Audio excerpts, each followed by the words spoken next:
저는 지난 한 주 내내 본문 말씀을 읽고 또 묵상을 하는데 그 중에 이 37절 말씀이 계속 제 마음에 남는 것을 경험했습니다.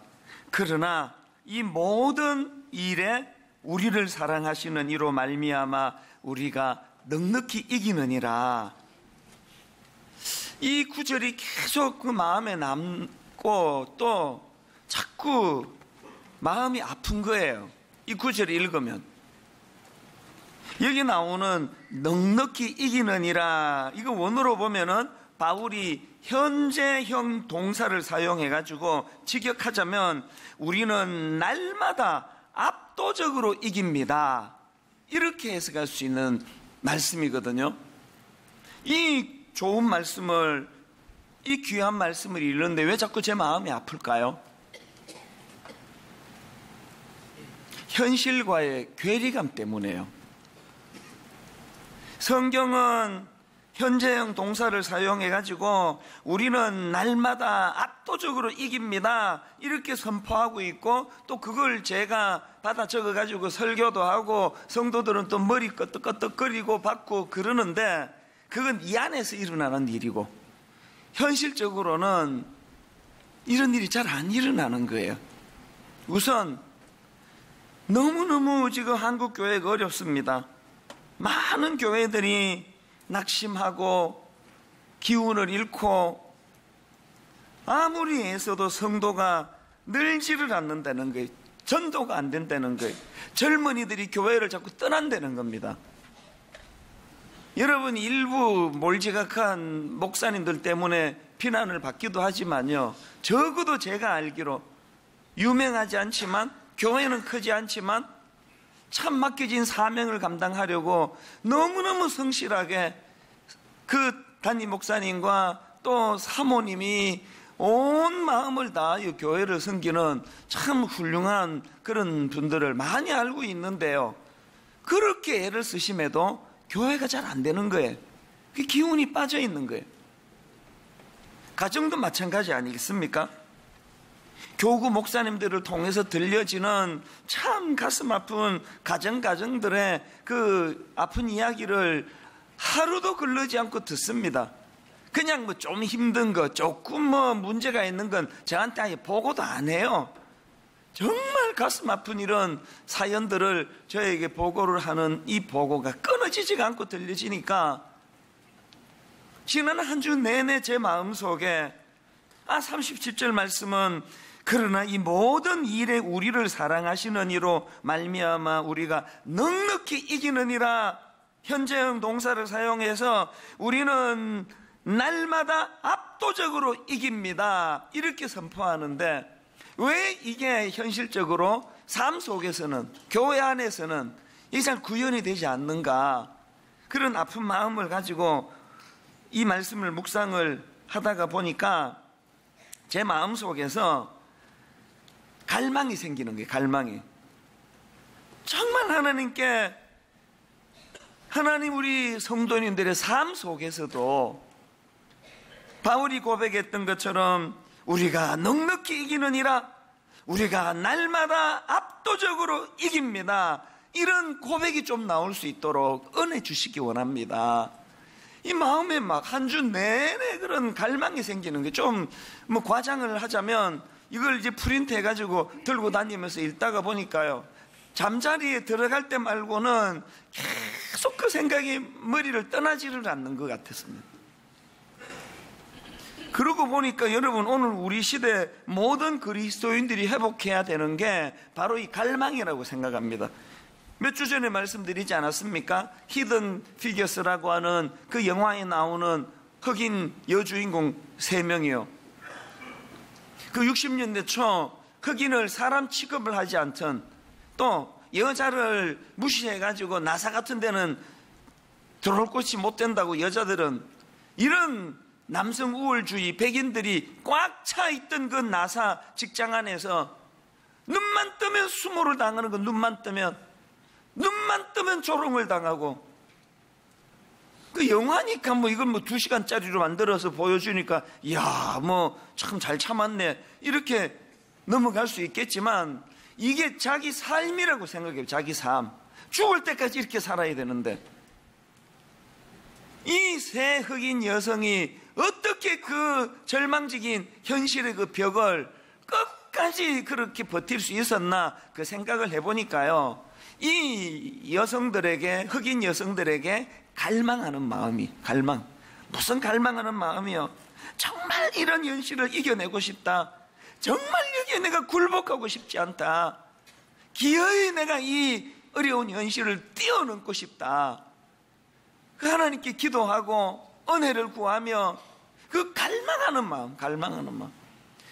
오늘 저는 예배 드리는 저와 여러분 내면 속에 무슨 벽으로 여러분이 힘든지, 바울은 현재형 동사를 사용해가지고 날마다 압도적으로 이긴다고 그렇게 고백을 하는데, 하나님 오늘 내 앞에 가로막혀 있는 이 장애물 때문에, 이 벽 때문에 저는 지금 그렇게 고백하지를 못하고 있습니다. 이런 어떤 현실에 부딪혀 있다면 여러분 포기하지 말고 어떻게 해야 된다고요? 갈망해야 돼. 갈망. 하나님 저의 삶에도 한번, 하나님 우리 가정의 삶에도 한번 바울이 그렇게 자신 있게 고백했던 것처럼 넉넉히 이기느니라. 하나님 이런 일들이 우리 가정에도, 우리 아들한테도, 우리 딸한테도, 우리 가정에도, 저에게도, 우리 교회에도 이런 역사가 좀 일어나기를 원합니다. 여러분 이런 갈망하는 마음, 제가 지난 한 주 동안에 이런 갈망하는 마음을 가지고 그렇게 하나님 앞에 기도하고 또 하나님 앞에 나와 한숨을 쉬면서 현실을 애통해 하니까요, 본문을 읽다가 문득 깨달아지는 하나가 있는 거예요. 새삼스럽게 깨달아지는 게 뭐냐 하니까요, 바울이 37절에서 우리가 그렇게 부러워하는 우리가 넉넉히 이기느니라 이 말씀을 선포하기 전에 어떤 말씀들이 기록되어 있는가 하니까 35절을 보십시오. 36절까지요. 누가 우리를 그리스도의 사랑에서 끊으리요? 환난이나 공고나 박해나 기근이나 적신이나 위험이나 칼이랴. 기록된 바 우리가 종일 주를 위하여 죽임을 당하게 되며 도살당할 양같이 여김을 받았나이다 한과 같으니라. 제가 새삼 깨달은 게 뭐냐 하니까요, 바울이 지금 열거하는 이 무서운 그 고난의 항목들이요, 환난, 곤고, 박해, 기근, 적신, 위험, 칼, 이런 것들이 지금 이론적으로 쓰고 있는 게 아니고 자기의 삶 속에서 겪었던 내용들이라는 거예요. 여러분 부끄럽고 죄송하지만 저는 지금 이론을 설명하는, 이론을, 내가 겪은 걸 얘기하는 게 아니에요. 그런데 오늘 본문의 바울은 이론을 여기다 기록하는 게 아닙니다. 지금 바울이 열거하는 환난, 곤고, 박해, 기근, 적신, 위험, 칼, 심지어는 종일 주를 위하여 죽임을 당하게 되며 도살당할 양같이 여김을 받았던 것 같으니라. 이게 자기의 심정을 그대로 시편을 이용해가지고 그대로 토로하고 있는 거거든요. 무슨 근거로 목사님이 그렇게 말씀하십니까? 그런다면요, 고린도 후서 11장 24절부터 한번 보세요. 이 24절부터 27절까지 유대인들에게 40에서 하나 감한 매를 5번 맞았으며 3번 태장으로 맞고 1번 돌로 맞고 3번 파선하고 1주야를 깊은 바다에서 지냈으며 여러 번 여행하면서 강의 위험과 강도의 위험과 동족의 위험과 이방인의 위험과 시내의 위험과 광야의 위험과 바다의 위험과 거지 형제 중의 위험을 당하고 또 수고하며 애쓰고 여러 번 자지 못하고 줄이고 목마르고 여러 번 굶고 춥고 헐벗었노라. 지금 바울이 이렇게 장황하게 열거하는 자기가 복음 전하는 과정에서 겪었던 그 끔찍한 고난들을 압축해 놓은 게 오늘 본문 35절에 환난이나 공고나 박해나 기근이나 적신이나 위험이나 칼이랴. 이걸 제가 깨달은 거예요. 더군다나 바울이 겪었던 고난들을 조금 더 자세히 살펴보면은요, 여기 35절에 나오는, 맨 앞에 나오는 이 환난, 이 환난으로 번역된 헬라어는요, 곡식을 떠는 막대기란 뜻이에요. 그러니까 시골에서 자라신 분들은 다 아실 거예요. 그 타작 하던 거 기억나십니까? 사람을 엎어놓고 곡식을 떨듯 내리치는 그 끔찍한 짓들을 저질렀는데, 바울이 이 환난이라는 이 단어를 쓰면서 자기가 맞은 매, 자기가 그것 때문에 겪었던 고통을 떠올리며 환난이라는 단어를 쓰지 않았을까? 그런가 하면 그 다음 나오는 곤고라는 단어는요, 바울이 감옥에 갇혀 있을 때 겪어야 했던 정신적인 스트레스를 표현한 것 같다. 제가 어느 글에 보니까 이렇게 설명을 했더라고요. 그 다음 나오는 기근과 적신. 기근, 못 먹는 거. 적신, 벌거벗겨진 상태. 인간으로서 죽을 때까지 겪지 말아야 될 수치스러운 상황. 여러분, 이게 왜 힘든가 하면은요, 이중적인 고통이에요. 그렇게 자기를 못 먹고 벌거벗겨진 상태로 만드는 그 적들에 대한 분노도 있지만요, 이 하나님에 대한 갈등. 분명히 주님께서 먹이시고 입히시겠다고 약속하셨는데 하나님에 대한 섭섭한 마음, 또 이제 하나님이 그 약속을 취소하셔서 나는 그럼 하나님께 버림받은 것인가? 이런저런 마음의 갈등을 느끼게 하는 그게 바로 기근과 적신 아닙니까? 그런가 하면 맨 마지막에 나오는 위험과 칼.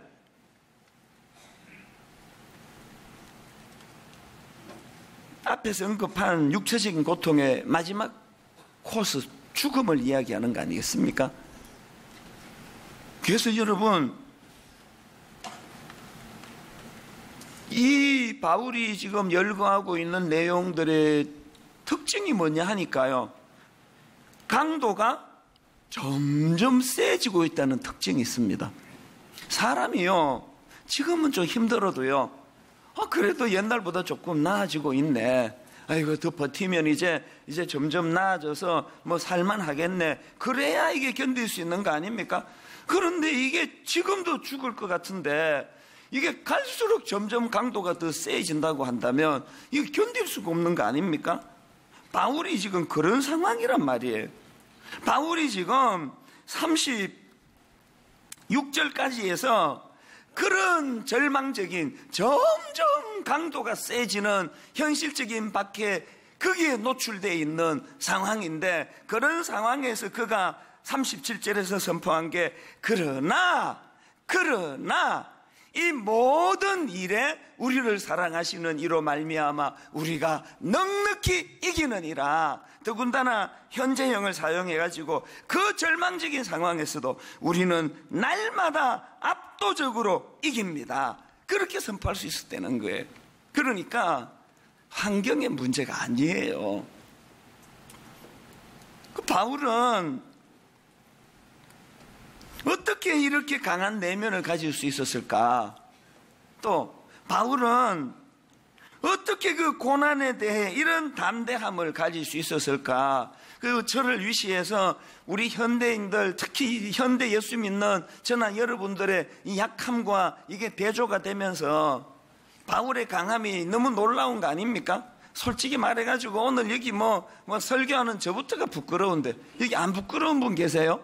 안 부끄러운 분, 이런 내용을 들으면서 이 내면의 이 강함, 바울이 현재형을 사용하면서 그렇게 현실의 고통에 대하여 그것들에게 무너지지 않는 강함을 보여주는데, 오늘 우리 그리스도인들은 너무 약한 거 아닙니까? 우리 자체가 이게 상처니까 상처, 걸핏하면 상처받았다는 거예요. 이 목회를 제가 해보니까요, 목사가 전도하고 이거 시간이 없어서 못해요. 우리 성도 상처받은 거 뒤치다거리 하느라고. 그 다락방에서 순장님이 뭘 이렇게 하시다가 그렇게 심각한 얘기도 아니에요. 무슨 말 한번 이렇게 툭 잘못했는데 그만 상처가 그냥 화살이 막 자기 심장을 확 찔러가지고 다락방 끝나고 집에 가서 누워있는데도 잠이 안 오고 막 그때 그 선장님의 눈빛이, 그분은 원래 약간 개슴츠레한 눈빛이에요 원래. 그러면서 이 상처받은 화살이 안 빠진다고 들어누워 있다가 교구 목사님한테 전화해가지고 목사님 이게 안 빠지는데 와서 좀 빼주세요 그러면서 신방 요청하는 거 아닙니까? 왜 우리는 그렇게 걸핏하면 상처를 받느냐. 또 바울은 똑같은 인간인데 어떻게 그런 점점 강도가 세져서 지금 죽음의 공포 앞에 있는 그런 상황에서도 현재형을 사용해서 나는 날마다 압도적으로 이깁니다, 이렇게 고난에 대해서 강할 수가 있는가? 이 질문에 대해서 어떻게 생각하십니까? 정답은요, 그것은요, 바울이 가진 고난에 대한 이해가 우리와 달랐기 때문이에요. 그럼 바울은 고난에 대해서 어떤 이해를 가지고 있느냐? 자, 로마서 8장 17절을 보십시오. 자녀이면 또한 상속자 곧 하나님의 상속자요 그리스도와 함께한 상속자니 우리가 그와 함께 영광을 받기 위하여 고난도 함께 받아야 할 것이니라. 몇 주 전에 말씀드렸죠. 이걸 놀라워하지 않는 거예요. 올 게 왔구나. 그 다음 18절에도 보니까 생각하건대 현재의 고난은 장차 우리에게 나타날 영광과 비교할 수 없도다. 바울이 왜 고난을 피하지 않는다고요? 그의 무게중심이 현재에 있는 게 아니라 장차에 있었다는 거예요. 지난주 말씀드렸던 그 야곱의 형 에서가 왜 나쁜 거예요? 에서는요, 현재의 배고픔의 문제를 해결하기 위하여 사냥 다녀와가지고 한 끼 안 먹은 거 그것도 배가 고프긴 해요. 그런데 에서는 현재의 배고픔을 위하여 장차 누리게 될 영광을 팔아버린 그 케이스가 그게 에서예요. 팥죽 한 그릇에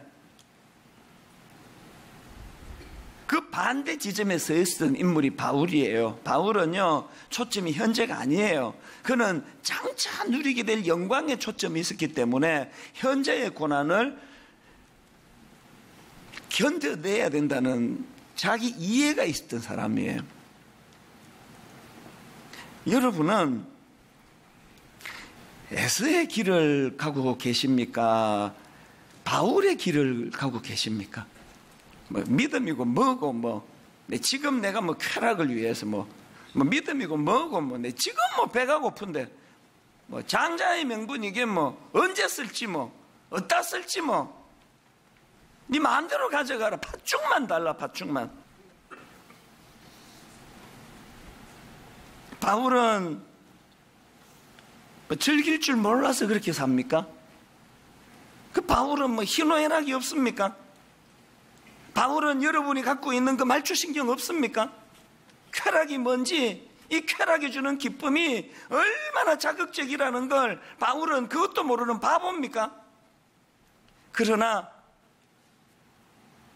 바울의 관심은 오늘 내가 얼마나 쾌락적인 말초신경을 자극하는, 오늘 내가 사람 얼마나 모아가지고 얼마나 유명한 목사가 됐다고 그거 사람들한테 떠벌리고 과시하는 현재에 관심이 있는 게 아니라 바울은 장차 누리게 될 영광, 우리 주님이 내 주인 되시는 주님이 그 본을 보여주셨으니까 십자가에서 그 고난을 통해, 고통을 통해 장차 누리게 될 영광의 기쁨을 우리 주님이 보여주셨기 때문에 팥죽 한 그릇에 내 인생 모든 걸 걸던 참 유치한 가치관과 세계관을 갖고 있던 우리가 변화받고 은혜를 받았다고 이제는 팥죽 한 그릇이 아니라 장차 누리게 될 영광. 여러분, 예수 믿은 지 10년밖에 안 되는 이분이 바로 그걸 우리에게 지금 가르쳐 주고 있는 거 아닙니까? 히브리서 12장 2절에 보니까 믿음의 주요 또 온전하게 하시는 이인 예수를 바라보자. 그는 그 앞에 있는 기쁨을 위하여 십자가를 참으사 부끄러움을 개의치 아니하시더니. 예수님이 몸소 보여주신 게 장차 누릴 영광을 위하여 현재 주어진 십자가의 고통을 참아 견뎌내는 그 본, 이게 우리 신앙의 도리라는 거예요. 오늘 여러분은 여러분이 꾸는 그 꿈, 오늘 여러분 장차 누리게 될 그 영광을 위하여 뭘 견뎌내고 계세요? 어떤 쾌락과 싸우고 계세요? 어떤 본능과 여러분 싸우고 계세요? 내 본능은요, 1만 성도 파송이고 뭐고 한 명도 안 나갔으면 좋겠습니다. 어떻게 오신 손님들인데. 그러나 목회는 내 본능과 싸우는 거, 이를 악물고 싸우는 거. 그래서 이게 막 어색해요. 속에 있는 생각하고 실제로 하는 행동이 달라질 때가 많아서 어떨 때는 내가 어색해요. 어색할 정도로 싸워나가는 게 싸워나가는 거예요. 자꾸 싸우다 보면은 이것이 내 안에 바울처럼 기쁨이 되는 것을 제가 느끼고 누리고 있는 거 믿으시기를 바랍니다.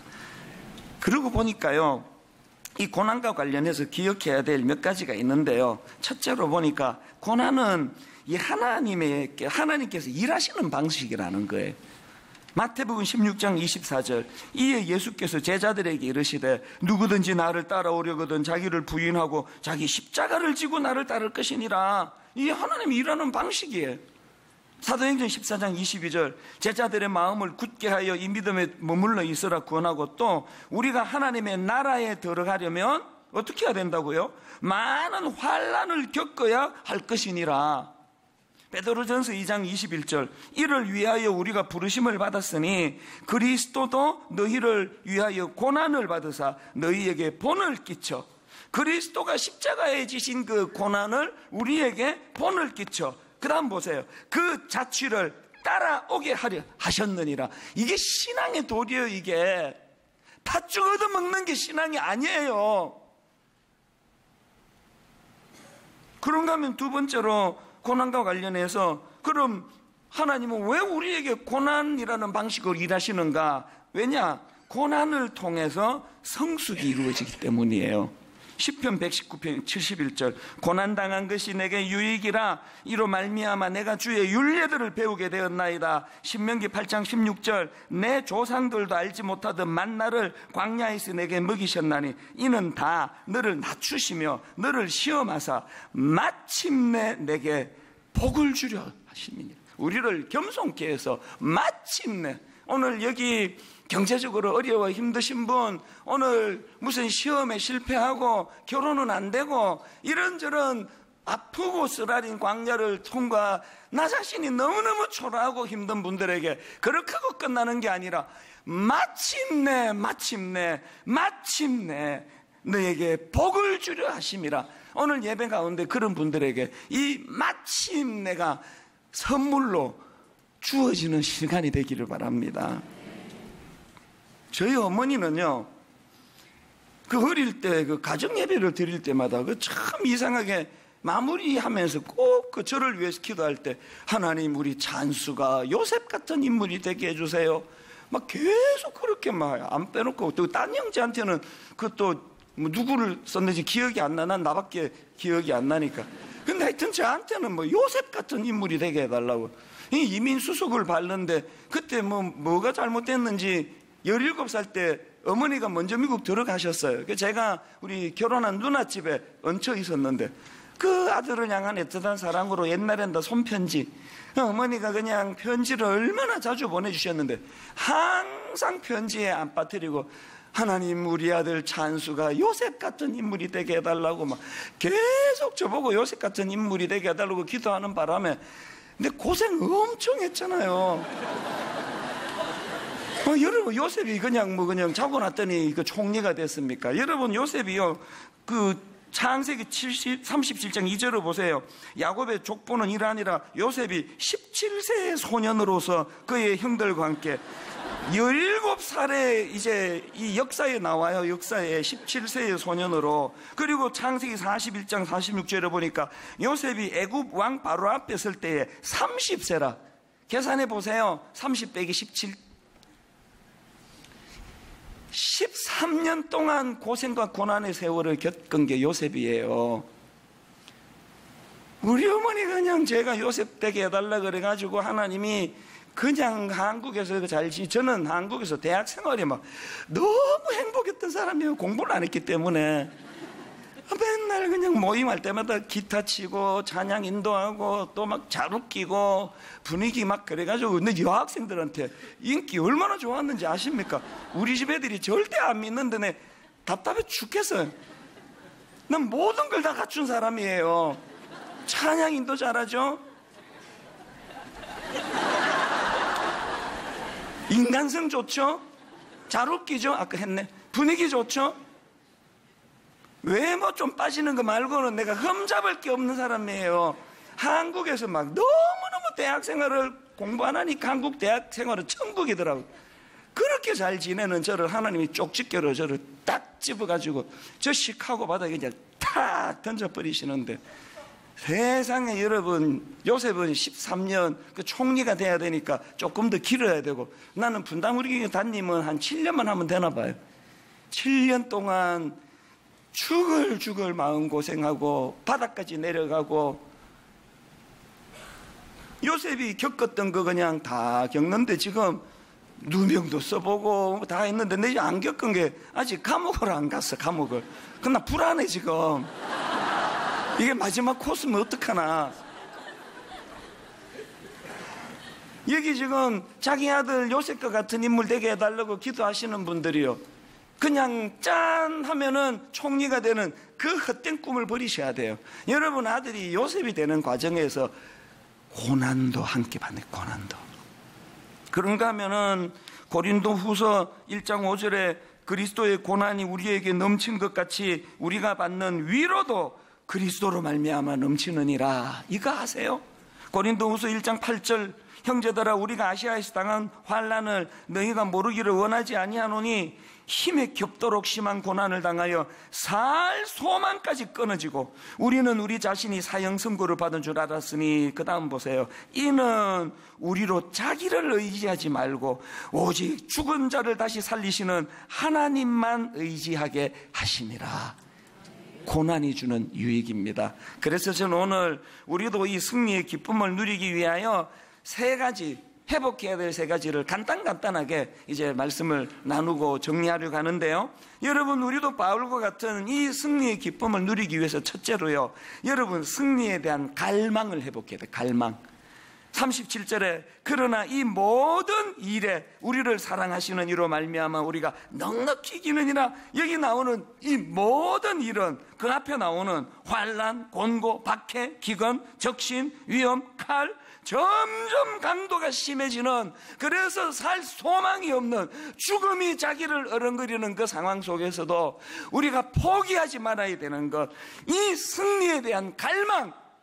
하나님이 모든 연단과 이 모든 시련, 요셉이 13년의 그 고난의 세월을 겪어내고 이겨냈던 것처럼 기어이 한 민족, 한 시대를 살리는 인물이 됐던 것처럼 하나님 사람으로 태어나 하나님의 사람으로 변화되어 한번 내가 사람 굿이라면 살 수 있는 그 소망을 허락해 주시기 원합니다. 여러분이 승리에 대한 갈망을 회복하셔야 돼요. 그런가 하면 두 번째로 고난과 맞서 싸울 용기를 회복해야 돼요. 37절에서 여러분 아까 이 모든 일, 환난, 곤고, 박해, 기근, 적신, 위험, 칼, 이 모든 것들이 내 목을 쪼고 있는 현실 앞에 용기를 내어 싸워야 돼요. 맞서야 돼요. 피하면 안 돼요. 바로 어젠데요, 그 예수도 안 믿는 어떤 일반 신문의 칼럼에 종교개혁 500주년이니까 그랬죠. 마틴 루터에 대한 그 기사가 나오는데 1521년 4월 18일 루터가 황제와 많은 관리들과 신학자들 앞에 자기 신앙을 검증받는 지금 붙잡혀 와가지고 이제 신문을 당하고 있는 거예요. 신문을 다 생략하고요. 거기에 제가 이렇게 눈이 꽂혔던 문장 하나가 있는데, 그렇게 협박하고 얼르고 잘못했다고 네가 시인하고 막 이런 주변에 에워싸고 있을 때 루터가 했던 말들 중에서 하나님 나를 도와 주옵소서, 그리고 그 뒤에 나온 말 Here I stand, I cannot do otherwise. 주님, 내가 여기에 있습니다. 나는 달리 어떤 것을 할 수 없습니다. 그 엄청난 권력의 협박 앞에서도 오늘 우리가 여러분 싸워야 돼요. 고난과 맞서 싸울 의지를 갖는 저와 여러분 되시기를 바랍니다. 마지막 세 번째로 여러분, 십자가 은혜로 승리할 수 있다는 확신을 가져야 돼요. 37절, 그러나 이 모든 일에 우리를 사랑하시는 이로 말미암아 우리가 넉넉히 이기느니라. 제가 화면으로 노란 글씨로 여러분 이걸 강조했는데 사실은요, 저 노란 글씨를 빼고 읽어도 문장이 됩니다. 그러나 이 모든 일에 우리가 넉넉히 이기느니라. 문장 빼면 더 간결해요. 그러나 저기서 저 노란 글씨 빼고 나면은요, 저거 성경이 아니에요. 오늘 제가 저 노란 글씨 빼고 설교하면 이건 강연이에요. 그러나 이 모든 일에 우리가 넉넉히 이기는데 어떻게 이기느냐? 우리를 사랑하시는 이로 말미암아.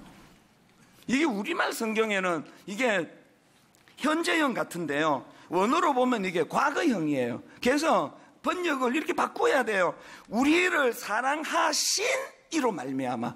뭘 의미할까요? 과거에 무슨 사건이 떠올려지세요? 십자가 사건. 여러분 오해하지 마세요. 내가 지금까지 그냥 의지도 약하고 싸울 힘도 없고 그래가지고 거의 그냥 질 뻔했다가 오늘 설교 듣고 용기를 얻어가지고 의욕도 회복이 되고 막 마음에 갈망도 생겨가지고 그래서 승리하는 거 아니에요.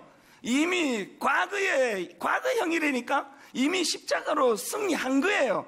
하나님의 사랑으로 여러분 이미 승리한 거예요. 그거 몰랐어요. 이미 하나님이 우리를 향하여 주신 그 사랑을 가지고. 그래서 저는 이 설교를 다 이제 준비하고요, 찬송가 585장, 이게 루터가 쓴 작사 작곡한 거거든요. 1절 가사를 한번 보시겠습니까? 내 주는 강한 성이요 방패와 병기 되시니 큰 환난에서 우리를 구하여 내시리로다. 2절을 한번 보세요.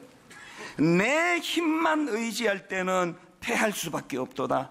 힘 있는 장수 나와서 날 대신하여 싸우네. 이 장수 누군가? 주 예수 그리스도 만군의 주로다. 당할 자 누구랴? 반드시 이기리로다. 이게 1절과 2절 마지막이 너무 대조가 되는 거예요.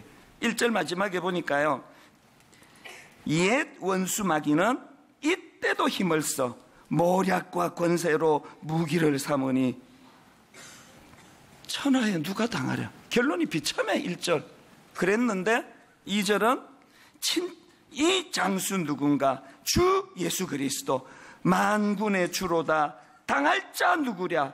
반드시 이기리로다. 이 차이를 오늘 여러분 각인하고 우리 함께 이 찬양 같이 부를 텐데요, 여러분 루터가 이론으로 쓴 찬양이 아니에요.